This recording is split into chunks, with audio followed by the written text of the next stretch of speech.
High everyone, welcome back to my channel Chhaya's kitchen. আজকে আবার একটা চাউমিন রেসিপি নিয়ে এসেছি। এটা হলো এগ চিকেন চাউমিন রেসিপি, যেটা খুবই মুখরোচক একটা খাবার, যা ছোট থেকে বড় সবাই পছন্দ করে থাকে। তো সেটাই আজকে শেয়ার করতে চলেছি। যদি আপনাদের এই চাউমিন রেসিপিটা ভালো লেগে থাকে তাহলে বাড়িতে অবশ্যই সকলকে বানিয়ে খাওয়াবেন। তো ফার্স্টেই আমি একটু জল গরম করতে বসিয়ে দিলাম, তার মধ্যে একটু নুন আর তেল দিয়ে জলটা ফুটিয়ে নেওয়ার পরে চাউমিনটা সেদ্ধ করে নিলাম। তারপরে চিকেনটাকে একটু কিউব করে কেটে তার মধ্যে একটু কর্নফ্লাওয়ার আর রসুন বাটা মিলিয়ে ভেজে নিতে হবে। ভাজাটা নামিয়ে নিয়ে তার মধ্যে একটু ডিম ফাটিয়ে ভেজে নিতে হবে।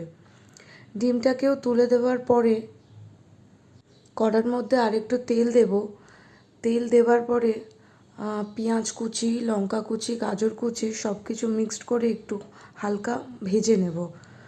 যেই একটু গোল্ডেন ব্রাউন কালার হয়ে আসবে তার মধ্যে আমি চাউমিনটা অ্যাড করে দিলাম।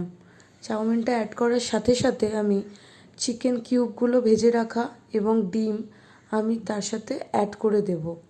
দেওয়ার পরে একটা ছোট বাটি নেব, যার মধ্যে 2 চামচ সয়া সস আর একটু টমেটো সস মিক্সড করব।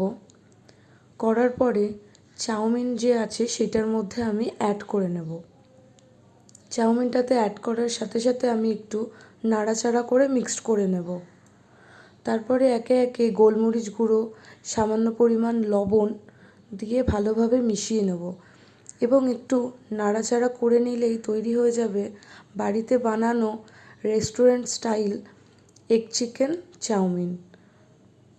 এই চাউমিনটা আপনারা ব্রেকফাস্ট অথবা সন্ধ্যের টিফিনে পরিবেশন করতে পারেন, অথবা বাচ্চাদের টিফিন বক্সেও দিতে পারেন, তাহলে তারা স্কুলের টিফিনে অনেক এনজয় করবে।